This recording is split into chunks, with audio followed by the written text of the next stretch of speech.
Gremo sedaj na naslednjo tematiko in sicer bodo sedaj v ospredju upravne enote. Govorili bomo o tem, kako kakovostna upravna storitev vpliva na uporabnika. In sicer za izvajanje boljših upravnih storitev za uporabnike moramo zagotoviti ustrezno načrtovanje in zagotavljanje virov za delo upravnih enot, povezane podatke za boljše odločanje in skupno vizijo razvoja upravnih enot v prihodnje.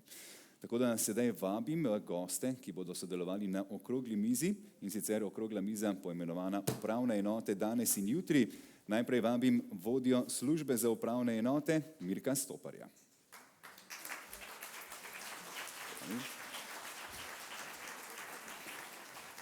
Pa načelnico upravne enote Črnomelj, magister Gordano Mikunovič.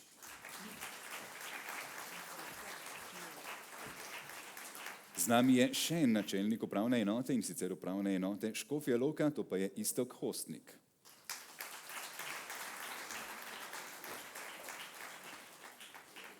Z nami je tudi generalna direktorica Direktorata za razvoj digitalnih rešitev in podatkovno ekonomijo na Ministrstvu za digitalno preobrazbo Kristina Valenčič.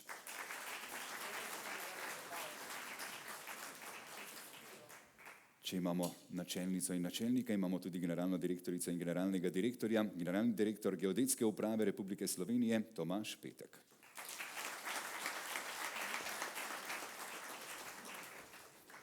Lep pozdrav vsem in hvala, ker ste si vzeli čas za sodelovanje na naši okrogli mizi. Verjamem, da bomo odprli kup zanimivih vprašanj in debat, tako da želimo tudi vašo vključenost.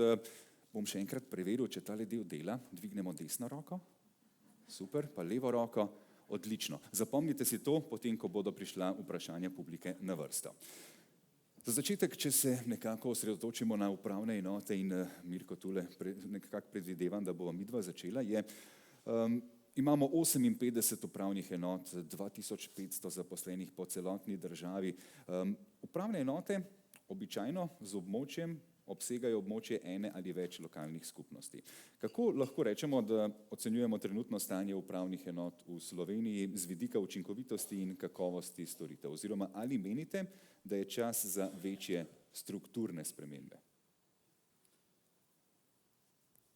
Zdaj, če postavim, a se sliši? Mislim, da ga bomo mogli še prižgati. Takole.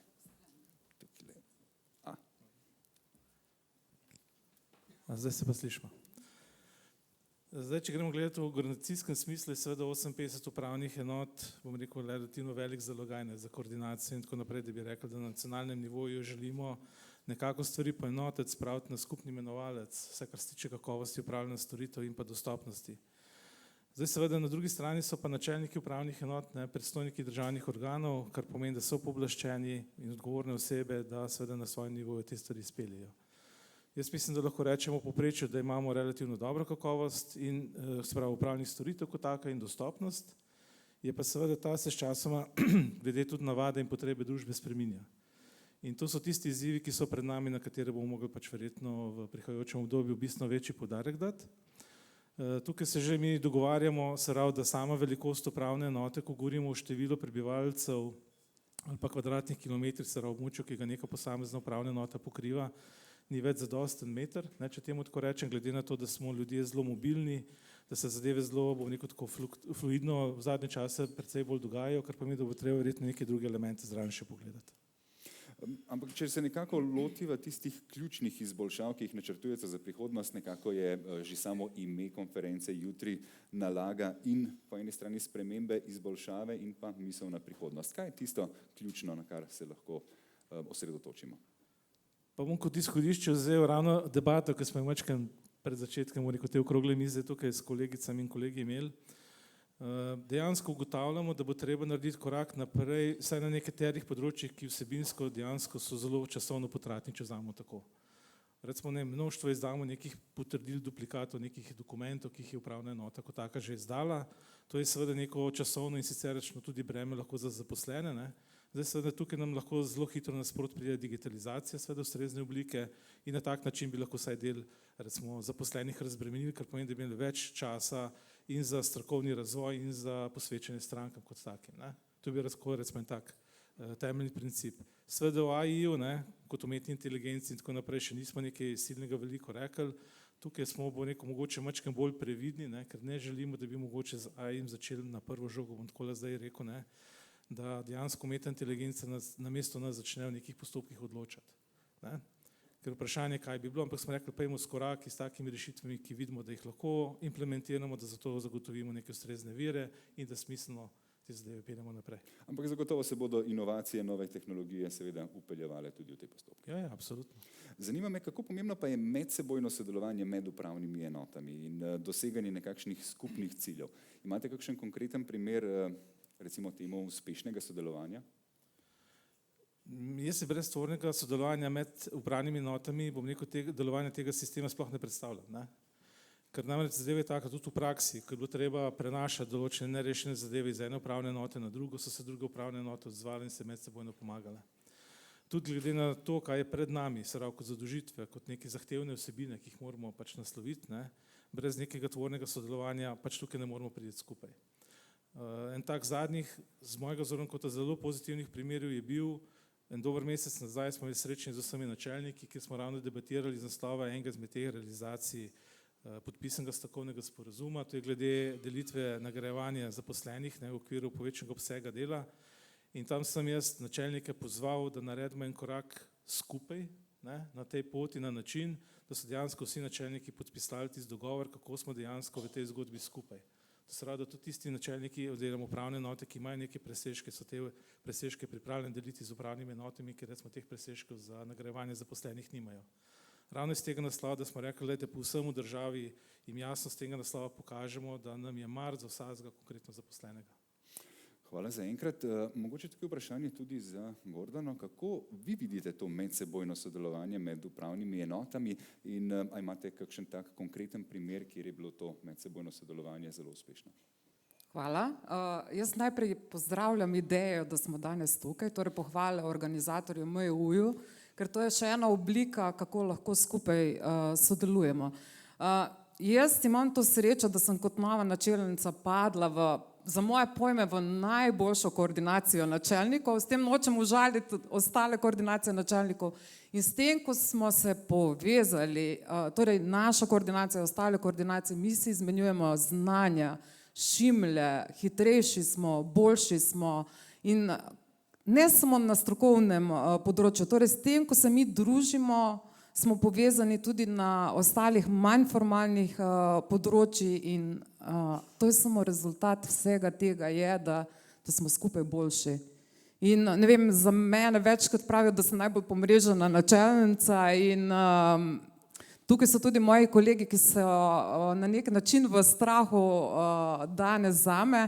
Ne vem, načelnica Kočevja je rekla, da bo imela belo zastavico, ne vem, Ruše Idrija, čakam tiste navijaške pom.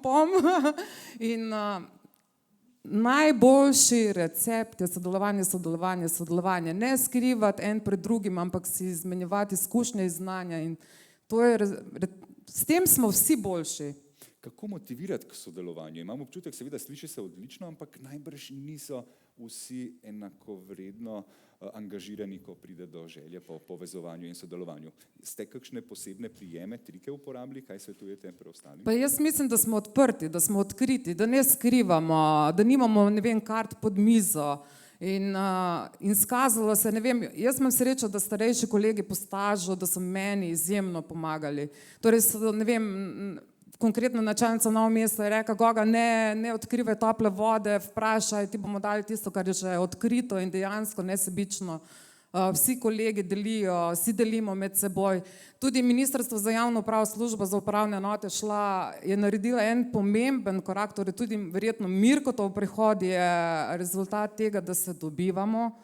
Prej smo se na Teamsi, pa smo ugotovili, da je bistveno boljše, da se osebno dobimo in si v obraz povemo vse, kar nam gre, se damo na isti imenovalec in to je to.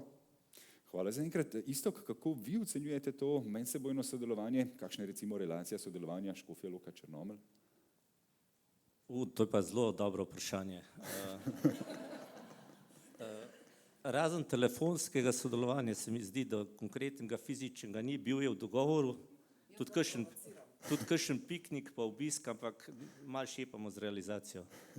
Zdaj, mogoče za razliko od moje kolegice, ki je to zelo vse z navdušenjem povedala, moram jaz povedati majčkeno mojo zgodbo malo drugače. Moja zgodba ni tako dolga, kot od kolegice, jaz sem v tem sistemu leto pa pol, tako da prvi moj korak je bil, to kolegi vejo z Gorenjske, je bil ta, da sem vse svoje kolege obiskal in sem jim predlagal ravno to, neke nove ideje. In ena od teh idej je bila tudi neko večje sodelovanje, ne samo na nivoju načelnikov, ampak na nivoju tudi šefov oddelkov in pa vseh strokovnih sodelavcev, ki jih imamo na upravni enoti. Pa moram reči, da so bile ambicije velike, nismo jih pa še uresničili, tako da se te stvari malo počasi odvijajo. Boljše bi bilo, da bi se še bolj povezovali in še združevali energijo. Bili so tudi neki poskusi v tem smislu, kjer jaz pravim, da jaz prodajam filozofijo centralizacije pa decentralizacije. To se tako fino sliši, ne. Vsi pravijo, ja, da je bilo pa manj upravnih enot, manj krajevnih uradov, napaka, ne. Po drugi strani pa vemo, koliko smo strokovno šibki na posameznih področjih.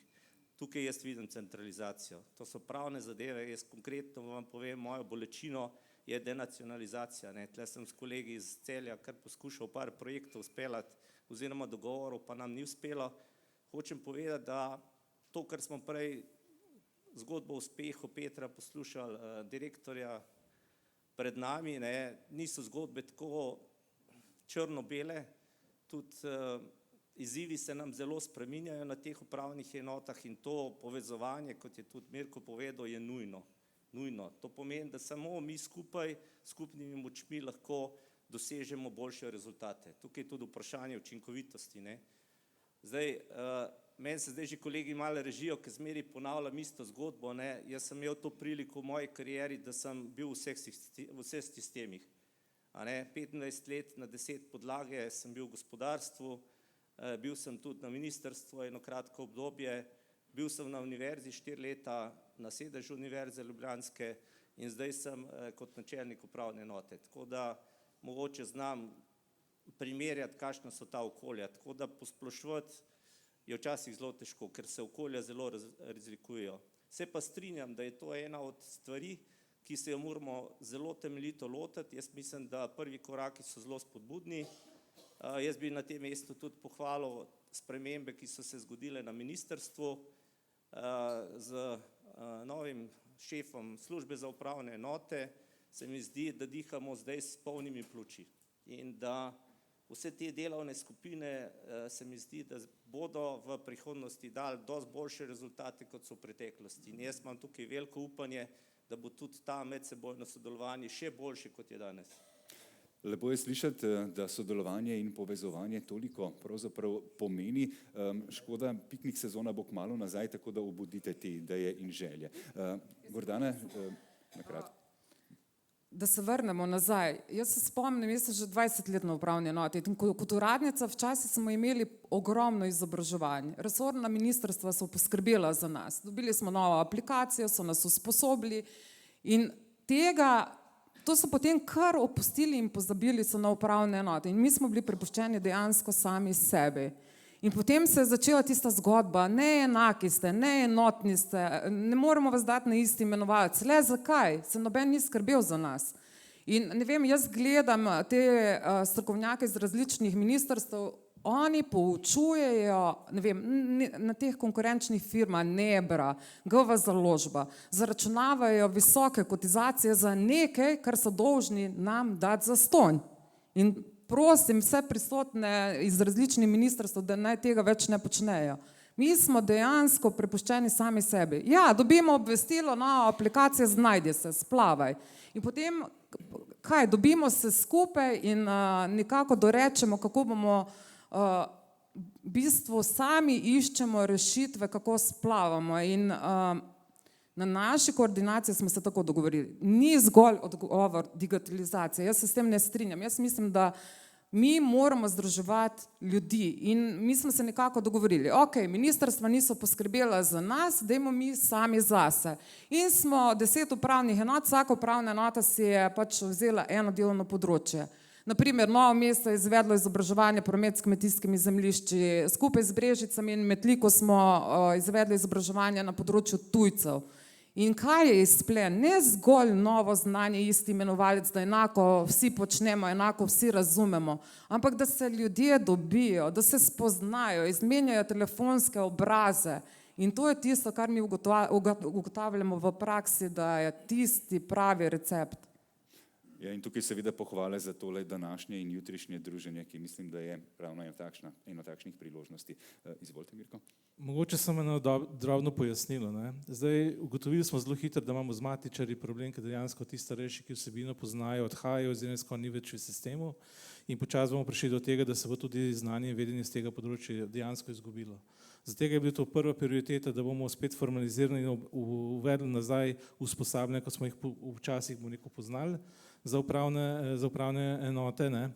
Tu skupaj v sodelovanju z upravno akademijo te programe razvijamo, smo pa rekli, da jih ne bomo šli preveč naenkrat, zaradi tega, da ne bi s tem preveč zadeve zasuli, ampak da bomo šli lepo postopno. V naslednji fazi je potem gradbena zakonodaja, glede na to, da je predvideno, da se bo letošnje leto še spreminjala in potem naj bi tako vsebine dodajali vsako leto in na tak način postavili nek utemeljen, nek utečen sistem izobraževanja tudi na ta način. Mirko, mogoče tudi za vas naslednje vprašanje še. Če se nekako lotimo tudi kadrovskih virov, prej smo slišali Petra, kako je seveda govoril, oziroma na celotni debati smo nekako izpostavljali zaposlene in govorili o tem, kako manjkajo ustrezni kadri, kako je potrebno poskrbeti zanje. Kako vi ocenjujete trenutne kadrovske vire v upravnih enotah? Ali menite, da so dovolj kakovostni za zagotavljanje kakovostnih storitev, ki jih želimo? Zdaj, tukaj bi se z načelnikama strinjal, ne, da mi dejansko, če ljudi zanemarjamo iz naslova izobraževanja, usposabljamo, imamo seveda veliko težavo. To je en del zgodbe. Drugi del zgodbe je seveda ta finančni del, ki bi že prej, danes izpostavljen. V resnici imamo kar nekaj zaposlenih na upravnih enotah, ki imajo dejansko plačo manjšo od minimalne. To bomo z novo plačno to reformo zadeve rešili. Mi smo rekli, da gremo še korak naprej, pa ne samo zaradi tega, ker je bila tudi ena izmed zahtev sindikata, ampak zaradi tega, ker ugotavljamo, da dejansko je potreba, zaradi tega, ker se postopki so kompleksnejši, zahtevnejši, ljudje rabijo več znanja in izkušenj in iz tega naslova bomo šli v prihajajočem dobu tudi tako imenovane strukturne spremembe delovnih mest. Kar pomeni, da tukaj bomo delali neke navezave in povezljivosti z ministrstvom, se pravi po zahtevnosti delnih nalog, da bo tudi na primerljivih delovnih mestih zadeve ljudje tudi na upravnih enotah opravljali. Ne? Kar pomeni, da mi v ta korak gremo naprej. Seveda smo tukaj omejeni z razpoložljivimi finančnimi sredstvi, za naslednji 2 leti smo nekaj teh sredstev zagotovili in v okviru danih možnosti bomo tudi ta projekte, na teh vsebinah porinili naprej. Tako da v vsakem primeru tisto, kar mogoče do zdaj nekaj časa ni bilo narejeno, mi želimo pač te stvari spodbuditi, jih postaviti na novo in tudi dejansko speljati. Hvala. Še vprašanje je podobno seveda za načelnika. Gordana, kako vi ocenjujete kadrovske vire, ki so na voljo v upravnih enotah? Jaz imam to srečo, da nimamo nekih fluktuacij, ampak se bojim trenutka, ko se bodo začeli starejši poslavljati in kako bomo to nadomestili. In jaz se upam, da ta napovedana bodoča zakonodaja, da nam bo olajšala in postopke izbire in vidim tudi, da s temi mlajšimi sodelavci je bistveno drugače delati, ampak je pa novi veter v organizaciji, kar je pa tudi dobro. Super. Isto, kako vi poskušate nekako pritegniti to mlado generacijo, slišali smo, da pravzaprav en del med 2010 in 2016 dejansko jih ni v javni upravi. Na kakšen način lahko rečete, poskušate vi dobiti čim boljše kadre, kako animirati mlade, da se nekako priključijo? No, jaz bi sam še 2 stavka dodal. Pri prejšnji temi sodelovanje, tako kot si ga jaz predstavljam, se ne konča med sodelovanjem uspešno z službo za upravne enote oziroma med upravnimi enotami, ampak tukaj moramo poudariti tudi drugo stvar. Jaz odlično sodelujem z župani, z lokalno skupnostjo, potem recimo z ljudsko univerzo, z šolo, z obrtno zbornico, s policijsko postajo Škofja Loka in tako dalje. Skratka, tukaj sodelovanje, če ga želiš, je lahko zelo široko in potem tudi so uspešni rezultati. Zdaj, kot vsi veste, ko seže dober glas v zadnjo vas, potem dejansko tudi pri razpisih za kadre nimaš nobenih težav. Jaz sem se s tem zaradi glasu, ki je bil takrat zelo na začetku soočal, ker praktično sem imel 3-4 razpise, na katerega se je prijavil samo eden. Moram reči, z nekimi rezultati, z zgledom, spremembami, ki smo jih naredili, je ta dober glas vsem začel širiti in potem v prihodnosti nisem imel več problema z prijavami na razpise. Tako da to je ena stvar. Druga stvar je pa seveda neko, jaz pravim, verjeti je treba neke spremembe. A ne? Če ne verjameš v te spremembe, potem jih nisi sposoben niti speljati. Druga zadeva pa je, no, v tem kontekstu lahko rečem, da sem imel srečo, ker sem zelo veliko zaposloval, srečo sem imel v tem, da pač teh kvote niso bile zapolnjene in moram reči, da vse nove sodelavce, ki so prišli na upravno enoto eno leto pa pol, so mlajši od 35 let. Tako da verjetno ta glas nekaj pomeni.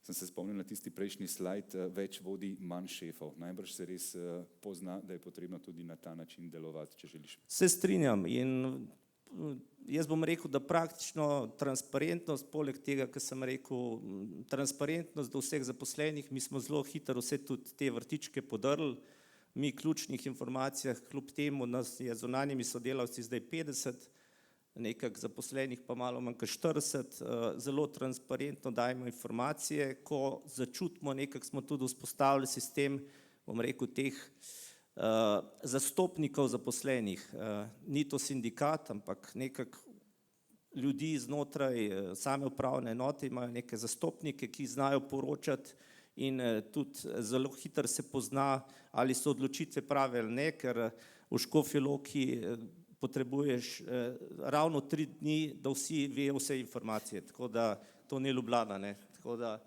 karkoli poveš narobe ali želiš povedati komu malo drugače, te zelo hitro postavi na laž, zato pač v takem okolju moraš delati zelo transparentno, odkrito, držati se obljub in potem so tudi rezultati. Hvala, Kristina, počasi prihajamo na vaše področje. Mogoče sicer tukaj še vprašanje za vas tri, kakšne ukrepe načrtujete za izboljšanje funkcionalne pismenosti strank? Kako lahko upravne enote pomagajo strankam bolje razumeti razne postopke, ki bodo stranke vedno rekle, da so predolge in preveč komplicirani postopki?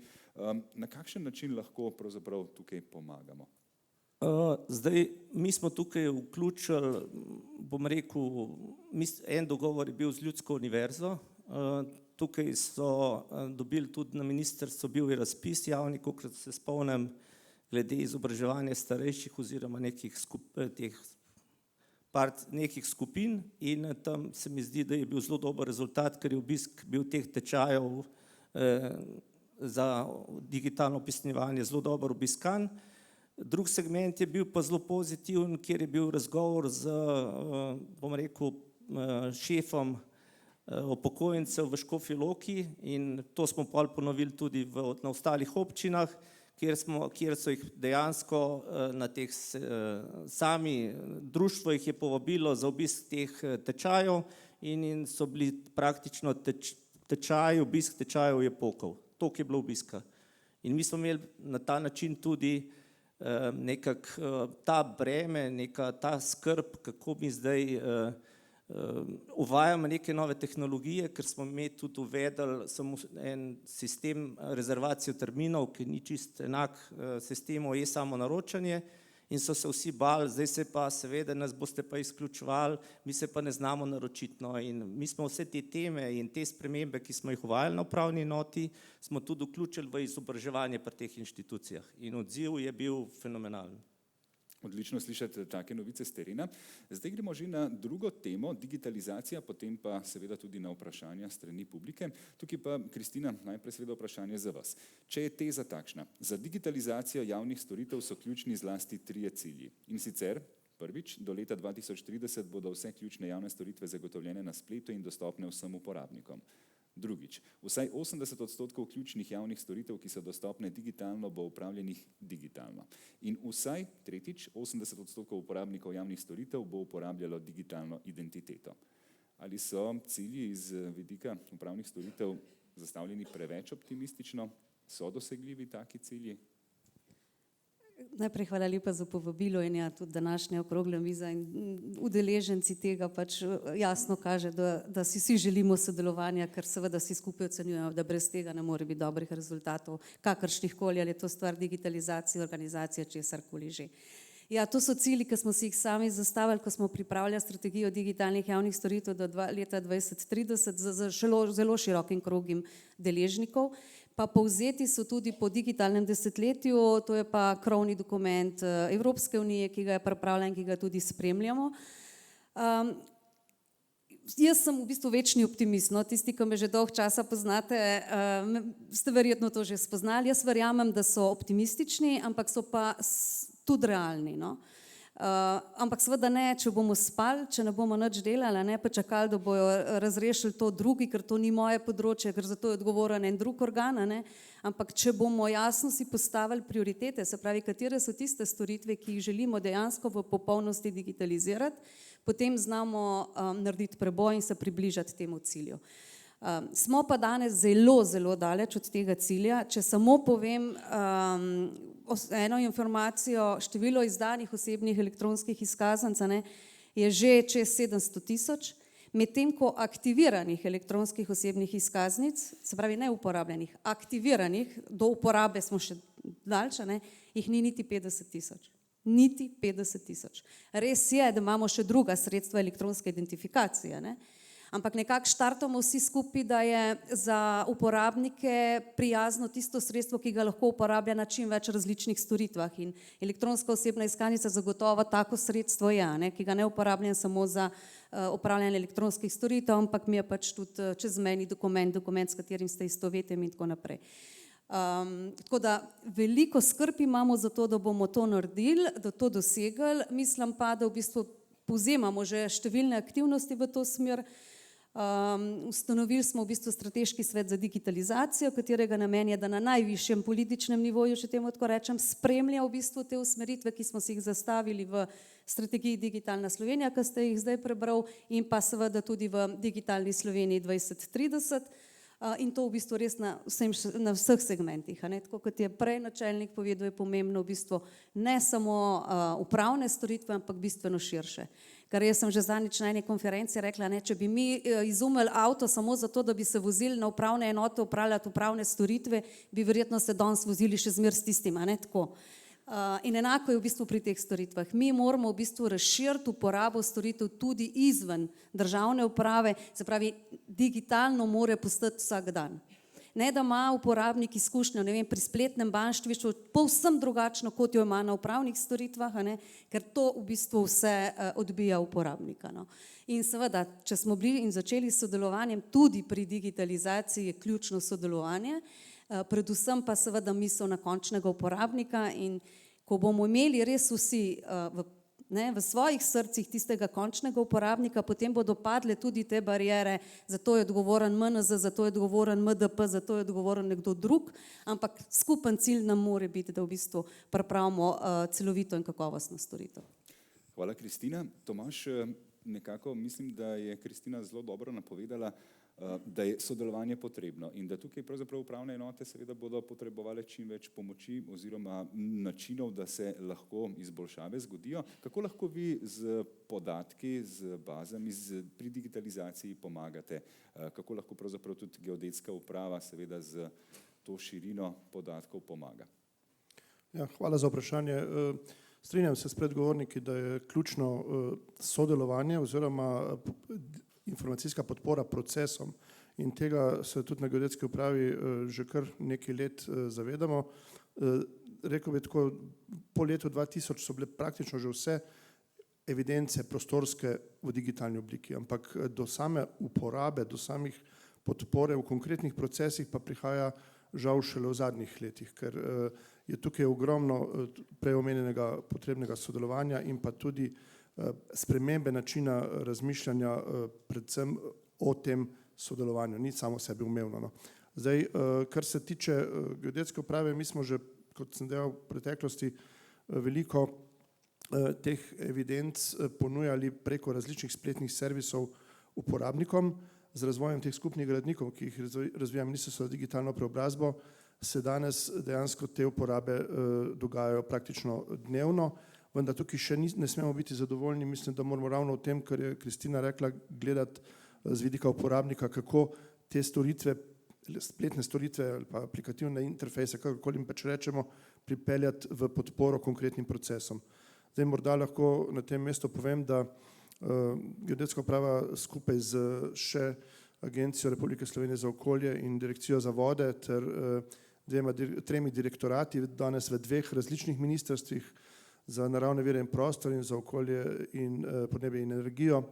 V tem trenutku v okviru finančnega mehanizma načrta za okrevanje in odpornost izvajamo projekt Zeleni slovenski lokacijski okvir, ki ravno deluje v to smer, da povežemo procese na področju okoljevarstvenih soglasij, okoljevarstvenih dovoljenj, tudi procese na področju upravljanja z nepremičninami in pa procese na področju varovanja okolja, monitoringa predvsem, in znotraj tega projekta se nadaljuje tudi implementacija sistema e-graditve na upravnih enotah po datumih, ki so navedeni v gradbenem zakonu zelo natančno.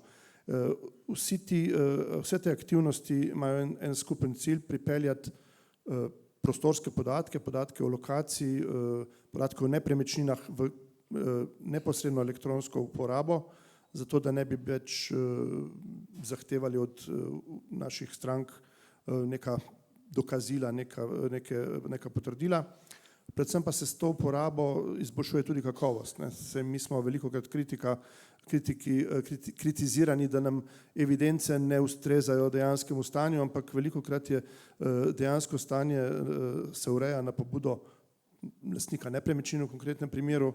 Lastniki nepremičnin so v Sloveniji starejši od mene, v povprečju precej starejši, in tam računati na neko hitro spremembo v digitalni preobrazbi je treba pač imeti pred očmi ves čas tega uporabnika in se mu tudi približati. Mi na Geodetski upravi smo v zadnjem času poleg centra znanja ustanovili tudi tako imenovan službo za podporo uporabnikom in v bodoče načrtujemo odprtje še klicnega centra.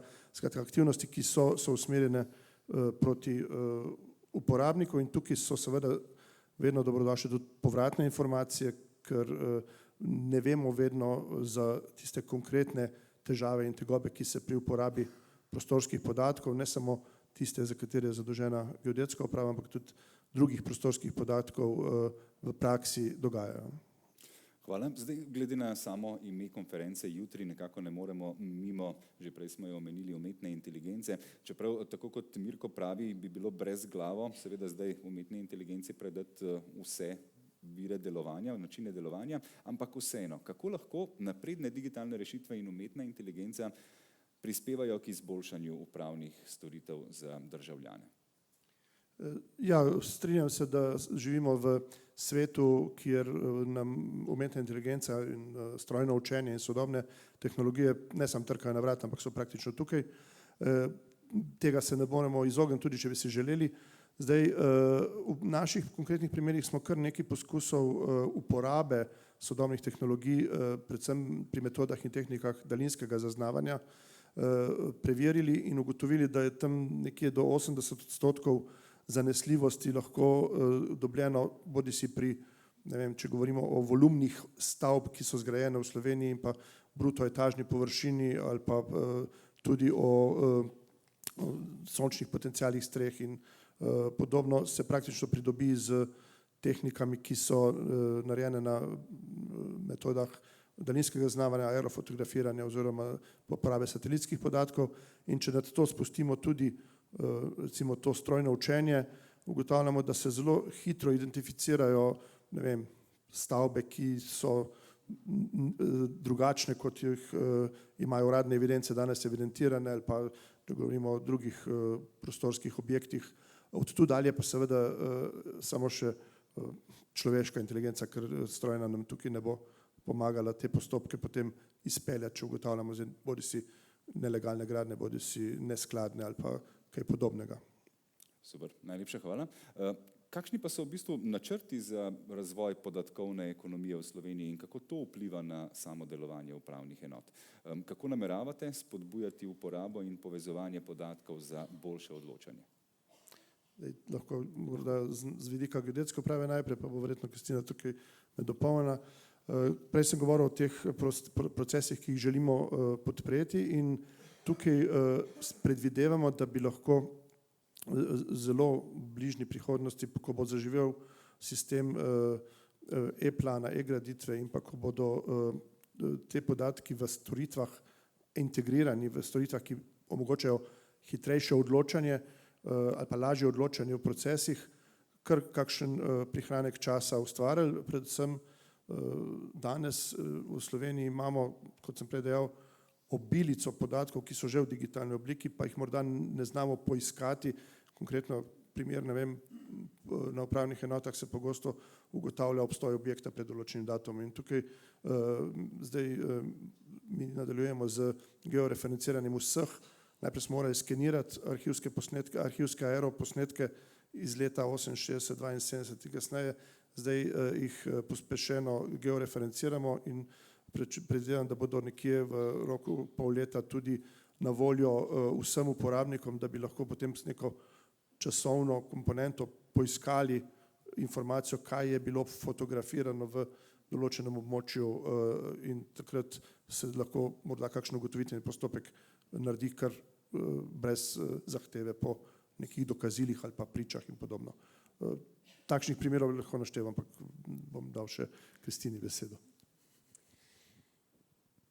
Ja, jaz sem vesela, da v bistvu vsi skupaj vsak dan bolj prepoznamo v vrednost podatkov. Mi dolga leta v bistvu parcialno, decentralizirano, če je že Iztok prej uporabil ta izraz, ne razvijamo posamezne rešitve, ki so predvsem na nivoju evidenc. Če temu tako rečemo, torej niso sistemi v podporo avtomatiziranemu delu, odločanju, karkoli že. Pa nam to tehnologije danes omogočajo.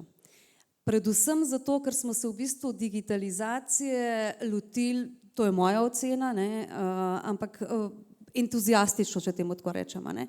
Par posameznikov na posameznih področjih, ki v bistvu so videli možnosti in priložnosti, začeli z razvojem, tako bom rekla, skoraj v privat, ne, v neki manjši izvedbi in so te zgodbe zelo prerasle. Ampak danes, brez tega, da se tega lotimo strukturirano in sistematično, ne moremo razvijati kvalitetnih storitev. Pa samo recimo konkreten primer, da vam povem, kaj to pomeni. To pomeni na vseh nivojih, a ne? Pomembna je semantika, torej da sistemi en podatek enako razumejo. Kaj se nam recimo zgodilo v praksi tako, a ne? Ravno pri Gursovih evidencah spreminjali smo samo iz male črke v veliko črko, a ne? Nekaj, kar vsebinci, če mi temu tako rečemo, ne, so razumeli, da v bistvu vse nič ne bi smeli biti in smo imeli ogromne težave po vseh ostalih sistemih, a ne, ker so imeli drugačno poslovno logiko, ki jo seveda na Gursu niso poznali, mi jo nismo poznali in tako naprej, ker nismo začeli pri temeljih. No. In sodobne tehnologije to zahtevajo. Se pravi, mi moramo vzporedno delati veliko na semantikah, zato, da bomo poenotili podatkovne modele, da bomo vedeli, da bodo sistemi znali med sabo vsebinsko, funkcionalno delovati, potem pa seveda po pameti vpeljevati tudi sodobne tehnologije. Par primerov v državni upravi je, mislim, da jih je veliko več v gospodarstvu. Če pogledate, proizvodne firme so se robotizirale že kdaj, a ne? Državna uprava nič ni delala, nismo delali, da nam zdaj jaz tista, ki vam s prstom kazala na temo avtomatizacije, pa ne samo pri odločanju, tako kot je gospod Stopar prej rekel. Ne? Preden pride do odločitve, vsi, ki delate na upravnih enotah, veste, koliko korakov je, a ne? Da potem pride ven tisti sklep ali pa odločba. In tle vmes jaz mislim, da je tisti prostor, kjer bi pa lahko pomagala tudi inteligentni informacijski sistemi. No? In jaz mislim, da moramo zelo veliko napora v naslednjem obdobju temu posvetiti. Torej, da bomo imeli sisteme, ki bodo res v podporo procesu izvajanja. Zdaj, kar se tiče samega odločanja, mi smo v bistvu tudi že v stari koheziji uvedli tako imenovano državno podatkovno skladišče skrinja, vključno z BI orodji, torej z orodji za izvajanje poslovne analitike. Kar dolgo časa moram reči, da smo iskali primernega uporabnika, ne? Ker v poslovnem svetu to ni problem. Točno vejo, kdo je business owner nekega procesa in on postavi pravila igre, finance in vse ostalo. Pri nas gre pa to včasih malo drugače in sem res vesela, no, da smo z Ministrstvom za javno upravo še prej, ko smo bili mi tudi del tega, zdaj pa v bistvu za službo za upravne enote zaznali to priložnost in te prednosti podatkov, ki jih imamo in ki jih lahko uporabimo za odločanje in za seveda nadaljne ukrepanje. No, tako da tega področja se tudi kot država zavedamo in bomo naprej tudi veliko delali na tem. No. Morda samo še kar se tiče uvedbe pametnih tehnologij, umetne inteligence in tako naprej. Seveda tudi tukaj po pameti, no. Ampak morda smo pa mi vseeno malo preveč konzervativni ali pa preveč v strahu. Ne samo uporabniki, a ne, kjer seveda je ključen moment za moje pojme nezaupanje na vseh nivojih, a ne, v tehnologije, v postopke, v družbo kot tako. Drugi problem pa dejansko je, da v bistvu je to nerazumevanje, ne, kaj nam lahko tehnologija omogoča in kje gre pa lahko res čez mejo. In tukaj mislim, tako kot sem rekla, da imamo področja, kjer lahko brez težav uporabljamo že zdaj te storitve, ki so na voljo na trgu, če rečem, brezplačne ali pa seveda tudi tiste plačljive, če govorimo recimo o Copilotu, ChatGPT-ju ali pa po drugih sorodnih storitvah, ki so že zdaj na voljo. Potem gremo pa korak globlje, ne.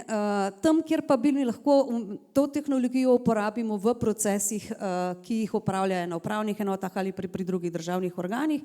Tudi tukaj smo že neke prve korake naredili, recimo FURS ima, AKTRP ima že neke take primere, kjer v bistvu s sodobnimi tehnologijami bistveno skrajšuje določene postopke. No. Super, hvala.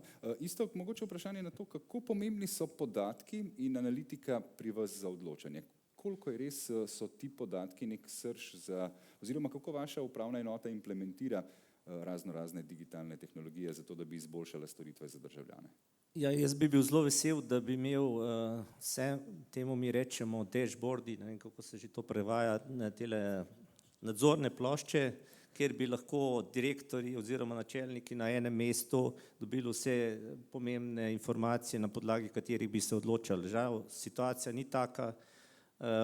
Tako kot je rekla kolegica, mi smo pač te informacijske rešitve nekako implementirali parcialno, entuziastično.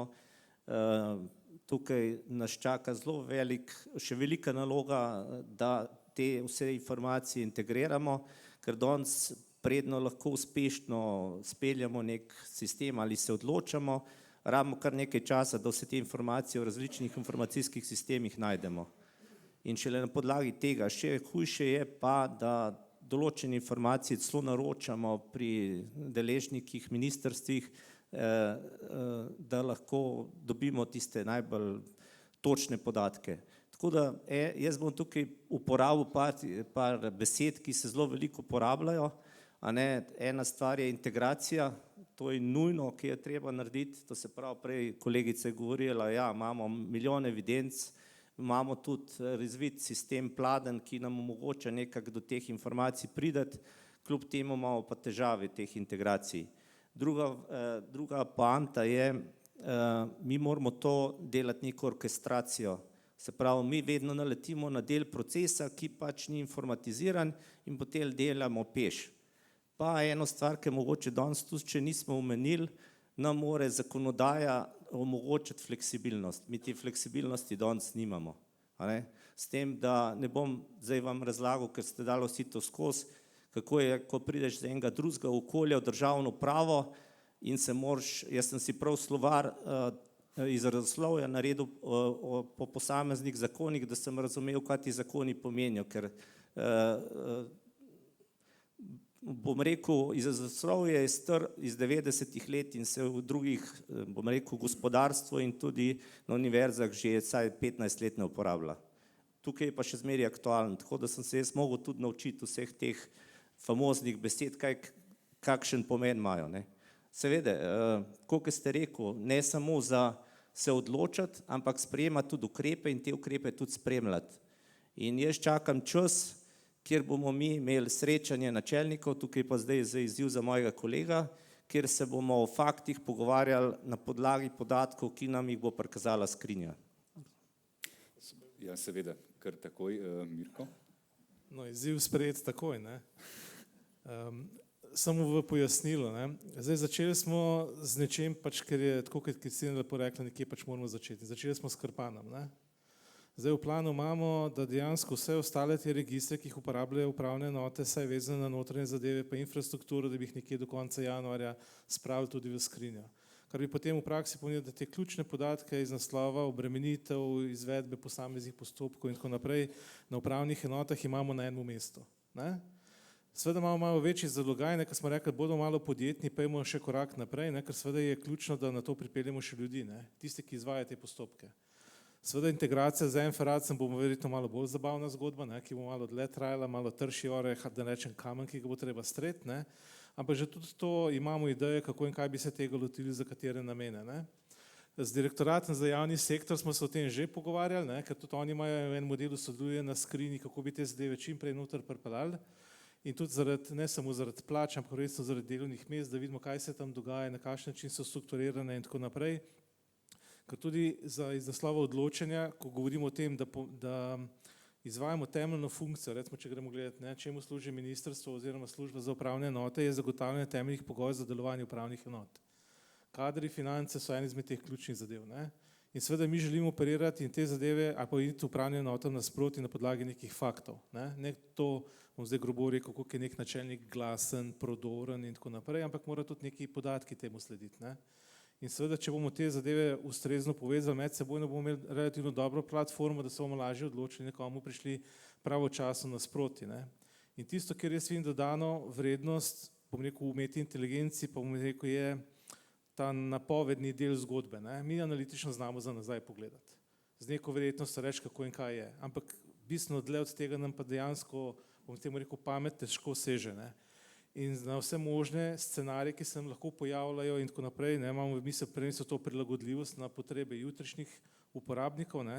Tukaj bi pa verjetno morali, bom rekel, izdatnejši meri uporabljati tudi umetno inteligenco relativno hitro. Ne.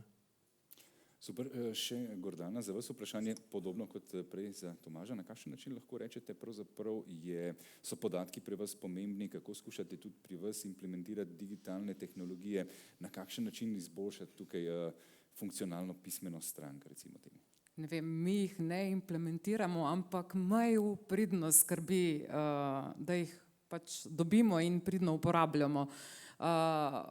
Ne vem, kar se tiče umetne inteligence, jaz osebno chat uporabljam, ampak zelo previdno in kako je nekdo že rekel, po pameti, in jaz bi si tudi želela, da bi dobili to orodje, tudi vse upravne enote, to plačljivo verzijo.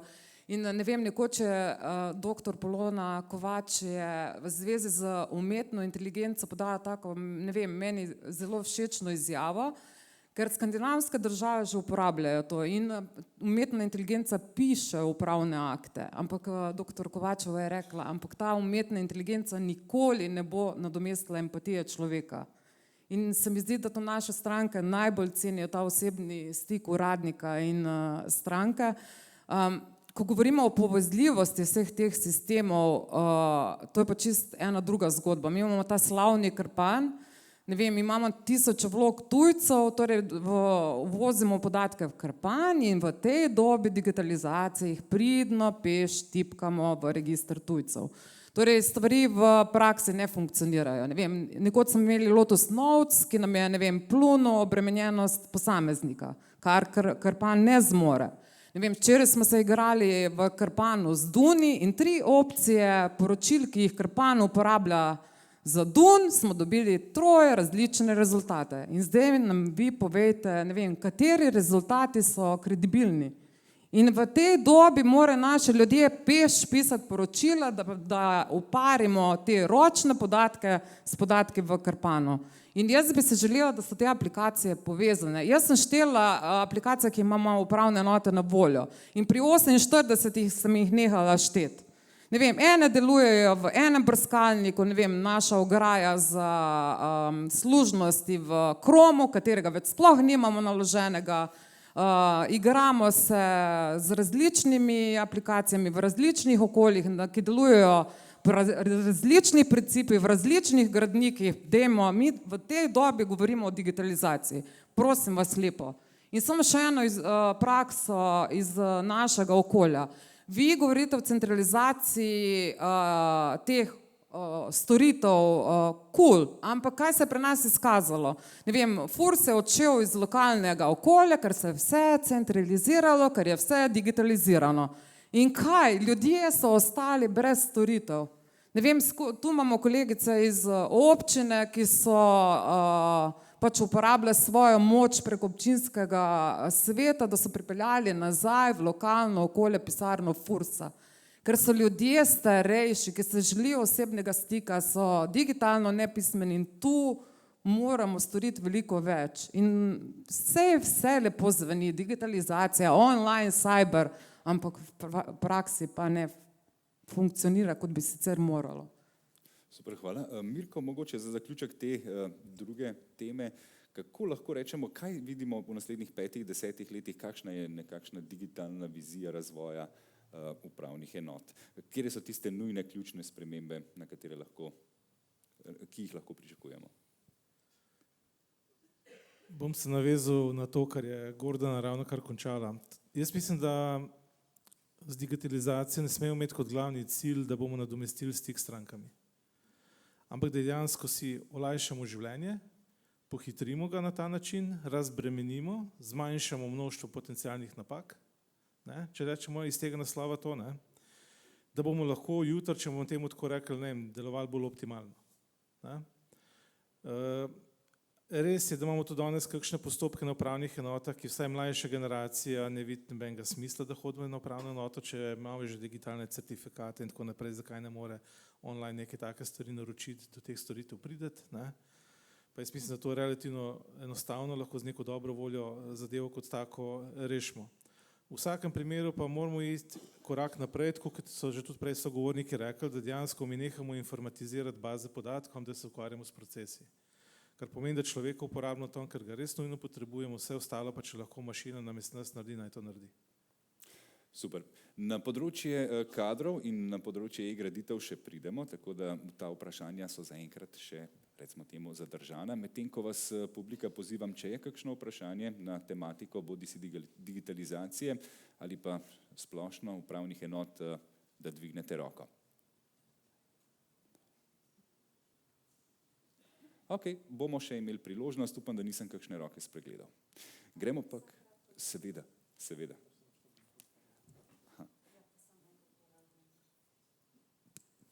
Ok, tudi ta funkcionira. Glede na to, da se čutim nekako izvano, se mi zdi prav, da v bistvu ne bomo končali tam, kjer je bilo izpostavljeno in upravičeno izpostavljeno. Absolutno ne bežimo od odgovornosti, ampak tako kot sem prej rekla, mi smo v bistvu digitalizacijo sprejeli kot nekaj, kar bo šlo za zraven. Ampak če hočemo narediti ta prave spremembe, moramo vedeti, da za to rabimo vire. Tako kadrovske, katerih je bilo govora, pa razumem, da bo to tema tudi za naprej, kjer imamo težave ne samo pri upravnih zaposlitvah, ampak tudi na področju IKT strokovnjakov, mi dejansko ne dobimo ljudi, ker pač naš sistem za to ni zanimiv, ni fleksibilen, niso plače zanimive, ni delovni čas zanimiv, ni način dela zanimiv in tako naprej. Vemo pa, da v bistvu, tako kot smo rekli, s sodobnimi tehnologijami delajo mladi in ne tisti z 50 plus. Tako da v tem segmentu da. Druga stvar pa absolutno to, kar je to že, saj sem tudi jaz v tej kategoriji, v drugem segmentu pa to, kar je rekel Iztok, integracija.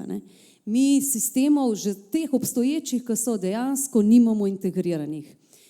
Ampak lotevamo se spet od zadaj na mesto takrat, ko v bistvu stvari nastajajo. Nastajajo pri zakonodaji.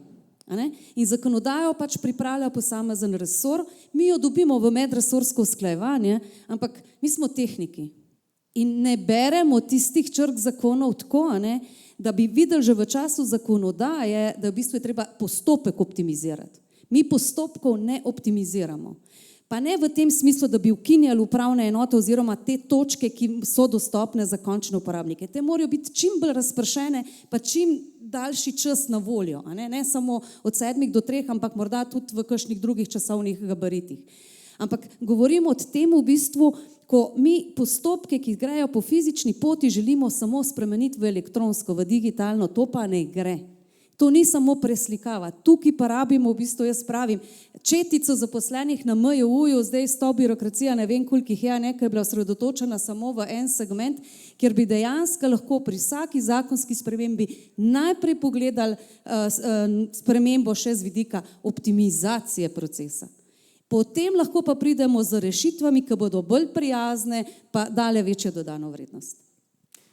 Dajmo ostati še pri besedi optimizacija, in sicer optimizacija kadrovskih virov v povezavi z digitalnimi rešitvami. Ali lahko, da se še lotimo te teme, digitalne rešitve pomagajo pri tem, pri optimizaciji, to se pravi samih kadrovskih virov? Govorili smo o tem, da je mladih, ki bi jih zanimalo to delo, manj.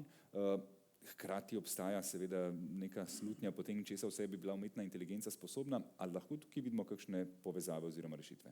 Absolutno. No. Jaz mislim, da tudi naša izkušnja iz COVID časa, ko smo poskušali delč od tega, kar bi moralo biti nekim virtualnim okencem, pač pritrjuje temu, da moramo razmišljati o specializaciji. No.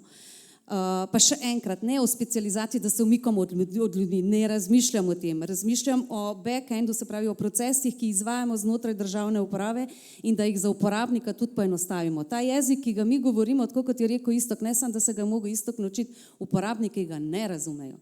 Naše vloge, ki so na spletu, ki jih potem iz obrazcev, ki so predpisani, damo na e-upravo ali pa na katerkoli portal, za njih je to totalno nerazumljivo. Zdaj prihajajo seveda še čezmejne uredbe, ker bomo mogli omogočati, da bo lahko tudi en tuj državljan oddajal vlogo in bodo mogli biti v angleškem jeziku, mu je skoraj nemogoče pojasniti, kaj mi želimo v nekem polju, da on vpiše. Ne? In to je v bistvu tista optimizacija, o kateri sem govorila. No? In ja, seveda tehnologije lahko pomagajo, zato ravno pri teh umestnih korakih, kjer sem rekla, recimo smo rekli odločbe, zagotovo na koncu bo še zmeraj mogel biti človeški faktor, da bo v bistvu pogledal tisto, kar je. Ampak že danes mi delamo na prototipu in upam, da ga bomo lahko malo dali v produkcijo, bi veliko pomagali, če bi imeli pametno orodje, kjer bi lahko pobrskal po 100 različnih tipih gradbenega dovoljenja, pa rekel, na podlagi teh podatkov, ki jih imam v okviru tega postopka, predlagam takole. In on bi samo pogledal, dopolnil, izbrisal, dodal. Zdaj pa je v bistvu to tako, da si pač v Wordu nekaj primerjate, večinoma vzamete neke odločbe, ki so seveda nastale že prej, na podlagi tega naprej gradite. Torej, ja, orodja lahko veliko pomagajo. No. Samo tako, kot sem rekla, glede na to, da smo vsi skupaj omejeni, da seveda začnemo tudi recimo pri usposabljanjih pa pri krpanju. Iz virov, se pravi najprej najdemo, kako bomo nekaj sfinansirali in na podlagi tistih sredstev potem prilagajamo, kaj bomo naredili. In na koncu zmanjka pri usposabljanjih, pri delu z uporabniki, kar seveda vodi v to, da sistemi se ne uporablja ali pa storitve se ne uporablja toliko, kot bi se lahko. No. Tako da veliki imamo priložnosti za izboljšave. Se že veselimo naslednjih let, desetletij in vsega tega, kar nam prinaša to novo obdobje. Lahko jaz kolegico dopolnim. Recimo prej ste vprašali, kako motivirati mlade. Jaz sem prej zasledil na prejšnjem predavanju krasno besedo, kjer je bila nekako izrečena v tem smislu izmenjava znanja med generacijami. Zakaj? Povem jaz pozitivno izkušnjo. Vsi so pričakovali, so rekli, no načelnik, zdaj boš imel pa ti, boš določil, bomo naredili program za pripravnike, nove zaposlene, bomo šli po tem programu in bojo vsi usposobljeni. Ja ne, mi smo program dopolnili. Zakaj? Prišli so z drugih okolij, kjer so rekli, poglejte, kaj pa ta možnost, da se še da drugače. In mi smo dejansko z zamenjavo generacij, smo tudi določene postopke spremenili, optimizirali avtomatsko. Se pravi, ta best practice se je dejansko z mladimi pripeljala podzavestno. Zato govorimo o izmenjavi znanja, ne samo o usposabljanju. Tih bod, posluš, deli tako, kot sem jaz že 40 let, tudi če sem narobe, pa to ne pije več vod pri teh novih generacijah. In še druga stvar, kar smo imeli prej težave, to je bilo tudi recimo na Krpanu, se kolegica me je takrat tudi obiskala, je rekla, Iztok, zakaj pa to počnete? Ja, se nismo vedeli, da se da to drugače. Jaz pravim, da če imaš na 576 straneh napisana navodila, najboljši pridemo do 10. Seveda je pisal tam na kjeri strani, kako se da to drugače. Ampak to se pravi, pa to, kar smo rekli o rešitvah. Danes praktično so najboljše rešitve tiste, ki nimajo navodil. Skratka, izzivov je mnogo in pač moramo si priznati tudi to, da dajmo se od mladih kaj naučiti. A ne? Jaz se spomnim svojih otrok, ki je rekel, dedi, ne bom isto, kar vprašal, kako moram jaz to na spletu narediti. Ja, vnuke je pa vprašal in pol je tudi naredil. In zdaj zna. Tako da so različne metode, bolj mehke ali bolj trde, ampak moramo si priznati, da vsako to okolje prinašamo neko znanje, neko svežino in pa mogoče to, kar kolegi niso omenili, način dela se spreminja. Tukaj pa jaz skozi govorim, da termin fleksibilnosti moramo osvojiti in takoj trčimo na neke ovire.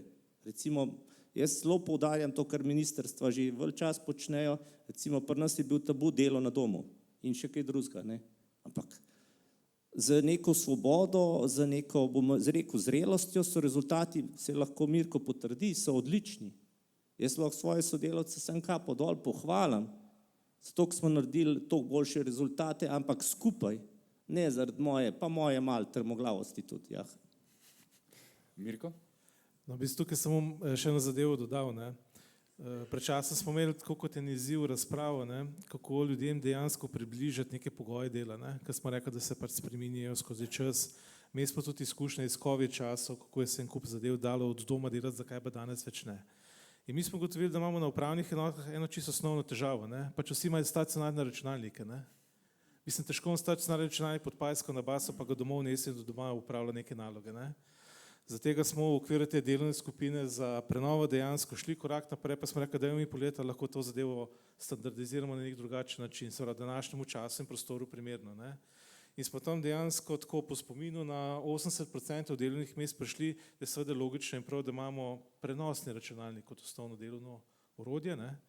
Da naredimo standardizacijo, mogoče opreme na tak način, kot jo poznamo tudi na ministrstvu, se pravi normalno 2 ekrana, priklopna postaja in tako naprej. Kar pomeni, če rabi nekdo mobilno od nekje druge zadevo upraviti, lahko enostavno računalnik odnese in tam zadevo upravi. Kar je seveda pa ključno, da ima potem informatizirane podatke in procese. Ne?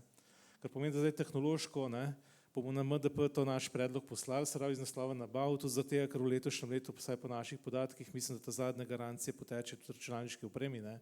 In smo rekli, da dajmo iti korak naprej, pa iz tega naslova tudi predlagati, kakšno opremo si želimo in zakaj tako. Ne? Tako da bomo tudi to na Ministrstvu za digitalno preobrazbo poslali kot en predlog, bom rekel, kako lahko na drugačen način pristopimo tudi k izboljšanju v končni fazi delovnih pogojev. Ne? Super, lepo je videti to sodelovanje med MJU pa MDP. Zdaj pa še toliko, da Tomaža vključimo seveda v samo tematiko, kjer je najbolj izpostavljena geodetska uprava in sicer, če teza trdi takole. Spremembo gradbenega zakona je bil v 137. členu določen vrstni red uvajanja sistema e-graditev po posameznih upravnih enotah. Sistem e-graditev zagotavlja elektronsko poslovanje na področju graditve objektov. S tem se sledi splošnemu trendu digitalizacije in poenostavitve upravnih postopkov za državljane. Za vzpostavitev tega sistema je bilo potrebno digitalizirati med drugim tudi geodetske baze podatkov. Kako je vse skupaj sploh potekalo in kaj ta vzpostavitev, torej te digitalne baze, pomeni za samo poslovanje za naprej? Ja, kot sem že prej omenil, smo že tudi v preteklih letih kar glavnino energije namenili pretvorbi iz papirja v računalnik, če temu tako rečem, in danes so pogoji, saj pri 99% vsebin v digitalni obliki še vedno, še danes se potekajo, kolegi iz Direktorata za prostor in graditev na ministrstvu bolj konkretno vedo, pogajanja, da se določene mnenjedajalce informatizira oziroma soglasodajalce. Namreč kljub 22. stoletju, kjer smo že skoraj, ne, še vedno obstajajo nekaj, ampak to je manjši del problema. Glavnina je na voljo in kot sem tudi omenil, je nastal sistem e-graditve, ki se zdaj postopno implementira. Jaz verjamem, da bo ta datum, vsaj tako tudi današnje izkušnje kažejo, da se bodo časovnica se bo uresničila, se pravi januar 2026 bo to orodje na vseh upravnih enotah tudi v uporabi. S tem seveda še ne bo konec teh razmislekov, ki bodo potrebni na človeški strani, se pravi ne se bati, da bi zdaj e-graditev kakorkoli odpravila vsebinske težave pa zadrege pri dovoljevanju, ampak saj pomoč kot orodje in pa predvsem omogoča bistveno več analitike kasneje, ker imate na voljo potem verodostojne podatke o izdanih upravnih aktih z področja graditve. Da smo pa do tega prišli, je, kot ste tudi navedel, bilo potrebno obilico teh nepremičninskih evidenc, če omenim samo kataster nepremičnin, informatizirati v celoti in tudi arhivske zgodbe. Mi smo recimo v projektu predhodne finančne perspektive morali poskenirati 12 milijonov dokumentov iz katastrskih arhivov, ki so danes uporabnikom na voljo praktično na klik. Potem je bila tukaj velika dilema pozicijske položajne točnosti katastrskih načrtov, ker veste, da kataster ima 200-letno zgodovino, te prve katastrske načrte so delali že v času Franca Jožefa pa Marije Terezije in to, ko enkrat spraviš v digitalno obliko, sicer izgleda zelo lepo, vendar je treba poznati proces, kaj se je s tistim papirjem v teh 200 letih dogajalo, predno je ta točka postala točka, do katere danes nekritično vsak uporabnik zoomira in skoraj že postavlja mejnik nazaj v naravi. In tretja stvar je, cela država je morala v svojih nepremičninskih evidencah, pa prostorskih evidencah sprejeti državni koordinatni referenčni sistem. Mi smo zamenjali to pred leti iz takrat Gauss-Kriegerjevega v danes tako imenovan Evropski terestični koordinatni sistem ETRS 89. Se sliši zelo enostavno, se samo ena koordinata XY zamenja z drugo, v praksi pa je to učni proces. In večina teh aktivnosti, ki so bile predhodnice implementacije e-graditve ali pa e-plana in drugih storitveno podprtih storitev, so se izkazale za teorijo projektnega vodenja naslednjo časovno enoto bi morali uporabiti, da se načrtuje bolj optimalno. Gre za potreben prenos znanja, zavedanja, včasih tudi menjavo generacije, ampak ta proces se izvaja in danes bi lahko precej s ponosom pogledali na to prehojeno pot, vsaj če se primerjamo s drugimi državami. Mi praktično imamo v Sloveniji tako imenovani digitalni dvojček, ki ga drugi zelo vehementno prodajajo, ampak morda nimamo zavedanja, da je vse to na voljo in da bi se lahko optimalno in pa v korist uporabilo, ampak prej marsikdaj vidimo to kot kakšno dodatno breme ali pa oviro. Danes veliko govorimo o sodelovanju, o povezovanju. Kakšno je vaše sodelovanje z upravnimi enotami? Imate kakšen primer dobrega povezovanja? Če se v šali izrazim, so vas povabili na piknik? Ne, niti direktorat za javni sektor nas ni povabil na športne igre, ampak mi načeloma geodetska uprava že vsaj 30 let je prisiljena v sodelovanje, kajti naše podatke, za katere vodimo in vzdržujemo že od 90-ih let naprej, uporabljajo Ministrstvo za notranje zadeve, register prostorskih enot, register naslovov, šolski okoliši, volilni okoliši. To so administrativne členitve prostora, tudi če ne omenjam parcel kot lastniških kosov in pa v kasnejšem obdobju stavb. So namreč v mnogih registrih danes že z dolgo zgodovino uporabljeni, zato prihaja do takšnih lahko čudnih reakcij, če se karkoli malega spremeni, o čemer je prej Kristina govorila. Tako da z upravnimi enotami, vsaj po mojem mnenju, dobro sodelujemo, ker prijava prebivališč ni možna, če stavba nima naslova, če ni evidentirana v katastru nepremičnin. Seveda, tukaj bi lahko na zakonodajnem področju kakšno od teh procesov bil tudi bolj prožen, tukaj se strinjamo, ker potem smo mi na geodetski upravi krivi, če ne more novorojenega otroka prijaviti na tistem naslovu, ker ga še ni, ker je hiša komaj zgrajena, ni pa še upisana v uradne evidence. Ampak skratka, tukaj je sodelovanje po mojem oceni ustrezno, vedno je še prostor za izboljšave, predvsem govorim tisto, kar sem prej omenil, povratna informacija, kje so uporabniške potrebe pokazale določeno nujo za spremembo. Mi smo tudi pri tej informatizaciji morali najprej seveda spremeniti naš materialni predpis, zakon o katastru nepremičnin, ki nam je omogočil, da danes lahko poslujemo pravzaprav popolnoma elektronsko tudi z geodetskimi podjetji, ki izvajajo terenski del katastrskega postopka. In lahko vam zagotovim, ni bilo enostaven ta prehod, kljub temu, da je šlo za eno strokovno skupino javnosti, ki to dela že vrsto let.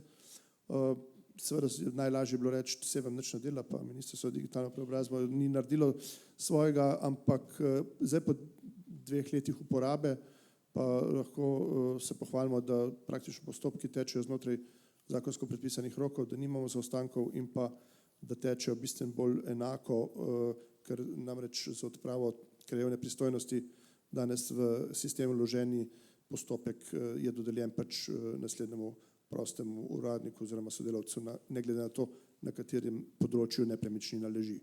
Sprva so pa to seveda kar naporni dnevi usklajevanja, zakaj je nekaj včasih v Ljubljani šlo, v Mariboru pa ne gre, tako praktično. Glede na to, da imamo še tematiko kadrovskih strukturnih sprememb, se tudi pri vas že kažejo pri zaposlovanju? Mi imamo ves čas zadrego dobiti mlade sodelavce, podobno kot ostali segmenti javnega sektorja, ne samo zaradi nepopularnih finančnih nadomestil, ampak tudi morda zaradi specifike. Poskušamo iskati študente, sodelavce, ki so zaključili geodezijo. Geodezija ni med popularnimi vedami več v današnji družbi in z tega razloga se tudi tam vpis niža. In tukaj smo poskušali vse sorte aktivnosti, tudi ta fleksibilnost, zdaj z odpravo krajevne pristojnosti je teoretično vseeno, kje človek sedi, če izvaja katastrski postopek. S tem smo kar nekaj postopkov razpisov uspešno zaključili, ampak smo jih dobesedno iskali bolj po Sloveniji, kot pa, da bi jih samo objavljali. Zdaj, s fleksibilnostjo tudi delo nadaljavo se je dobro pokazalo, mlajši kolegi precej radi uveljavljajo to možnost in po naših statistikah tukaj ne govorimo o slabših, kvečjem včasih boljših učinkih, kar se tiče obsega dela, tam, kjer je zelo jasno merljiv in spremljan. Zdaj, nam se je namreč število zaposlenih skozi leta, tako kot je bilo danes že omenjeno, drastično zmanjšalo, iz 530 smo prišli na 460, s tem, ker se uvaja informacijske rešitve, bi kvečemo potrebovali dejansko še koga, to je tistega primera zaradi informatizacije moramo še zaposlovati, ampak predvsem zato, ker je starostna struktura, ta demografija podobna kot drugje, skratka tudi tukaj sodim sam v povprečje, pa nisem najmlajši, tako da nam mnogi kolegi še vedno vztrajajo, pa imajo že izpolnjene pogoje za upokojitev. Hvala. Ja, mogoče še res to vprašanje, ki smo ga že večkrat načeli, samo da še zaključimo z njim. Kar se tiče samega pomanjkanja kadrovskih virov, a so kakšni posebni načini, strategije za privabljanje novih usposobljenih dobrih kadrov? Prej smo slišali, včasih je bil problem dobiti dobro delo, zdaj je težko dobiti dobrega delavca. Mogoče za začetek, kaj pa je to dober delavec? A to pomeni v praksi, da nekdo, ki ima veliko kilometrino, ki v detajle pozna, bom rekel, vsako zgodbo, ali nekdo, ki ima potencial? Ker jaz mislim, da moramo glavni fokus usmeriti v tiste, ki imajo potencial. Kar pomeni, da jih moramo mi verjetno iskati že v šolske klopi, se z njimi načrtno ukvarjati, jih promovirati, bom rekel, poklice kot take, ne tiste, ki so bili včeraj ali pa predvčerajšnje, ampak poklice, ki bojo jutri, ki bojo oni lahko videli svojo pot, glede na to, kaj jih interesira, s čim se ukvarjajo, kaj tehnološko obdobje, bom rekel, to, ki je pred nami, ali pa digitalizacija kot tako lahko prinese in podobno. Jaz mislim, da na ta način bomo mogli zelo bolj proaktivno v to smer, ker jaz mislim, da plača, če bo tisti, ki bo šel na trg dela zaradi plače, javni sektor verjetno ne bo prva prioriteta. Morajo biti neke druge vsebine, tako ki je bil prej lepo prikazan primer strani Petra, kaj dejansko so Belgijci naredili, mislim, da je to pravi pristop. Kar pomeni promocija, ampak tista promocija mora potem držati. To ne pomeni, da smo jih mi dobili na nek slab trenutek, pa zdaj so pa naši, ampak v končni fazi moramo res sistem narediti tak, da bo tako privlačen, da bo fleksibilen, da se bo dal prilagajati in tako naprej, glede na tisto, kaj se nam jutri približuje.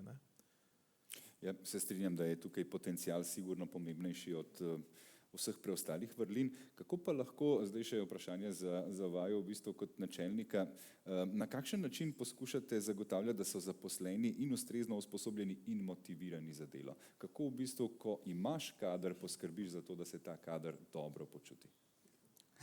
Ja, ni zgolj piknik. Ja. Definitivno so te neformalne oblike druženja zelo dobrodošle, kjer se ljudje povežejo in posledice so pa boljši medsebojni odnosi. Zdaj, vsi vemo, glede na to, da so stavke za nami, da plač nimamo, torej to nikakor ne more biti motivator. So plače, ampak niso za moje pojme pravične. In zdaj srčno upamo in nestrpno čakamo ta slavni stebrni sistemče in si želimo, da bo pošteno ovrednotil torej delovno mesto zaposlenih na upravnih enotah. Vedno, ne vem, če se mi primerjamo s primerljivimi, ne vem, kar recimo zaposleni na občinah so, na centrih za socialno delo, FURS, so njihova delovna mesta že sedaj bistveno, mislim, više ovrednotena kot zaposlenih na upravnih enotah. In prvi korak, čeprav je gospod Peter Pogačar rekel, da plača ni tisti prvi, ne vem, kriterij, zaradi katerega bo oseba ostala v organizaciji, ampak pri nas, kjer so ljudje res prikrajšani na tem področju, bo to izredno dober motivator. In sramotno je, da je 30 000 javnih uslužbencev na današnji dan pod minimalcem. Hvala. Izvolite, Iztok. Jaz bom od kolegice malo bolj pozitiven, zato ker imam pač pozitivne izkušnje. Pa ker je nov načelnik. Hvala. Prideš nov v sistem, pa si zelo, imaš poln optimizma.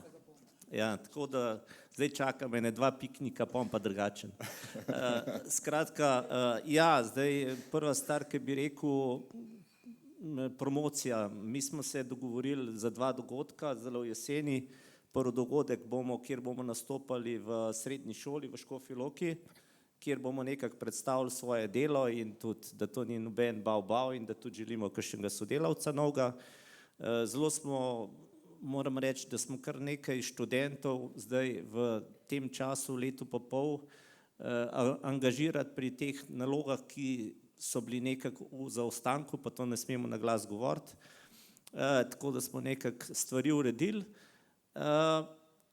In pa tudi sodelujemo jeseni na dogodku obrtne zbornice. Tako da radi bi si tudi predstavili podjetjem, recimo kot eno novost, ki smo jo uvedli, mi praktično prek zastopnikov podjetij, dejansko, ne vem, če to delate ostali, ampak smo eni prvih, ki postavljamo nekak plane za poslovanje tujcev.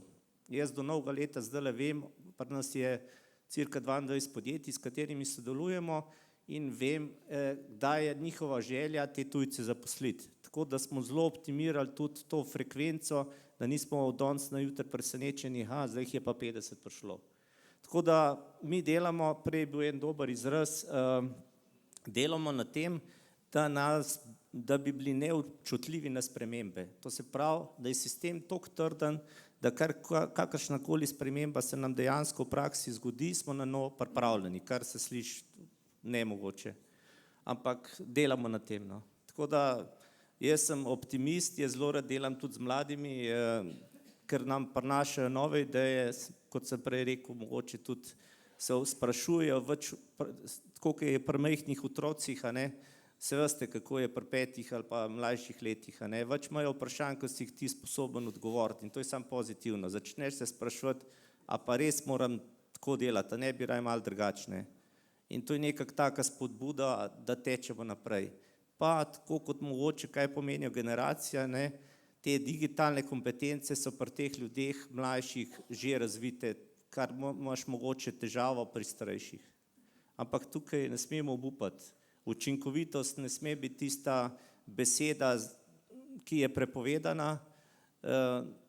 Veliko se moramo pogovarjati o kakovosti, to je tudi že kolega prej povedal, in če nekako to znamo štartati že na prvih korakih z vsakim zaposlenim, potem jaz mislim, da z malimi koraki bomo tudi dosegli večje efekte. Hvala, Iztok. Kristina? Samo na kratko, ja. Samo še en vidik ne smemo spregledati in to je, da mladi imajo drugačno motivacijo, kot jo imamo mi za obstati na nekem delovnem mestu v državni upravi. A ne? Mladi danes ne iščejo služb za nedoločen čas, pri nas vprašajo, a bo mogel delati 40, a je možno, da lahko delam tudi 32 ali kaj manj. A ne?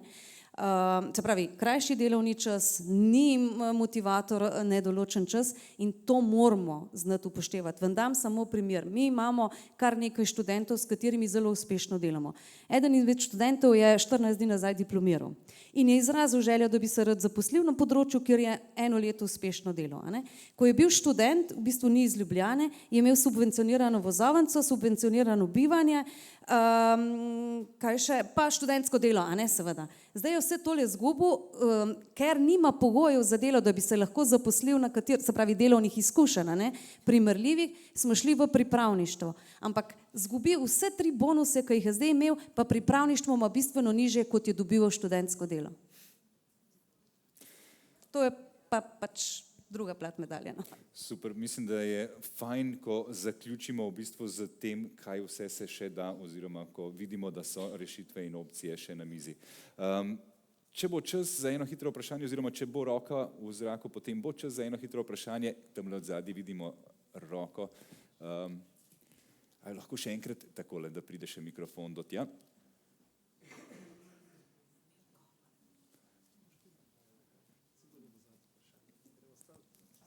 Mi tukaj že pobiramo stave, za koga bo vprašanje.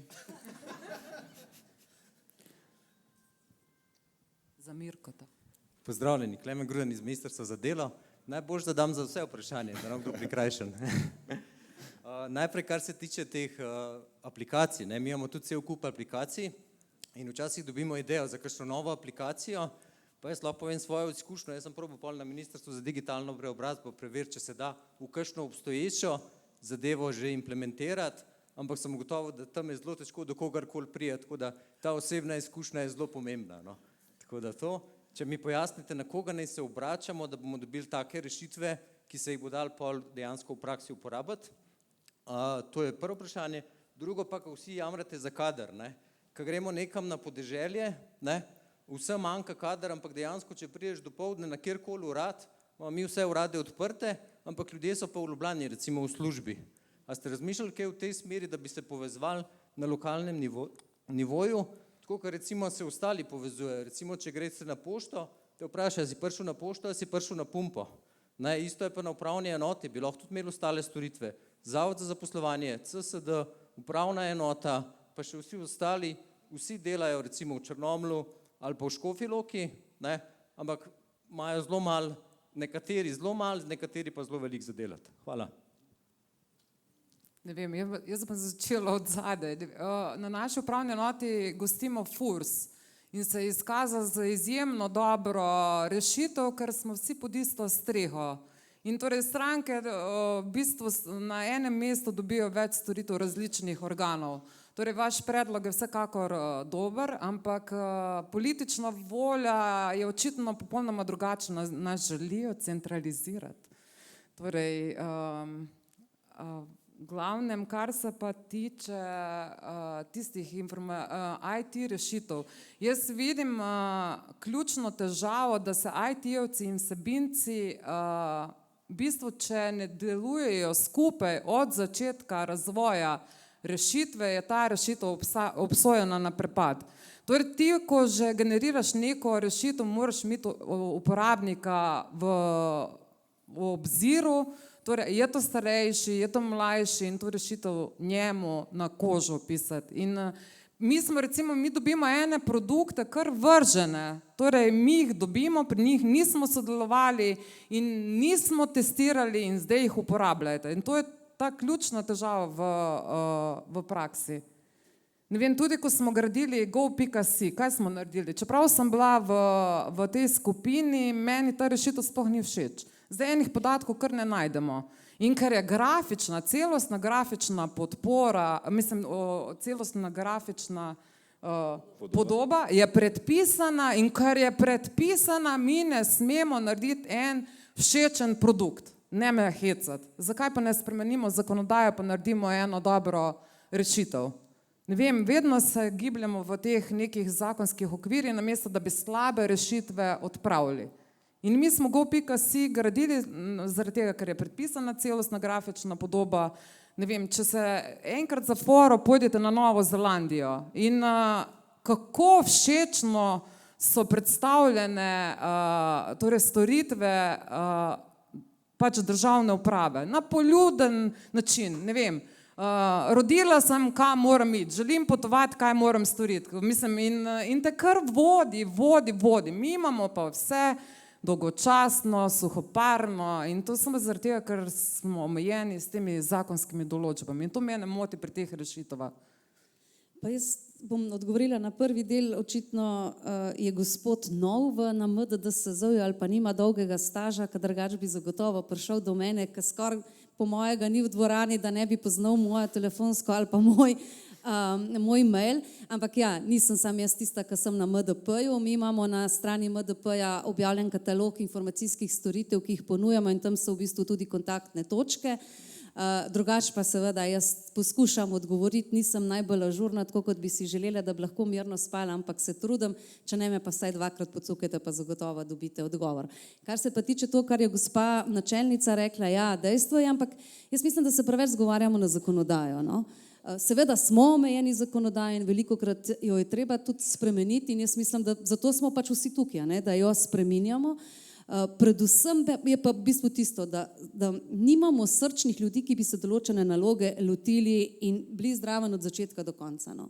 In tukaj definitivno moramo vsi vidiki ne sodelovati. In končni uporabniki, upravne enote, recimo, ko govorimo o zalednih sistemih, oziroma pač drugi končni uporabniki. Mi zdaj to počnemo tako, spet entuzijastično. Ne. Pokličemo upravne enote k nekemu projektu v neki prvi fazi, potem pa tisto malo usahne. Ali pa ne vem, državljane, ko pripravljamo eno storitev, nimamo sistematičnih mehanizmov, kjer bi dejansko delali tako imenovani co-creation, se pravi, kjer bi razvijali storitev od načrta do implementacije cel čas z roko v roki. In to je nekaj, kar smo si tudi zadali, da bomo poskušali ustrezno urediti. Najlepša hvala. Jaz mislim, da smo prišli do trenutka, ko se lahko vsem zahvalimo za tole današnje sodelovanje. Res zanimiva debata, verjamem pa, da bi jo lahko nadaljevali še kakšen dan ali dva. Hvala seveda tudi vam za pozornost.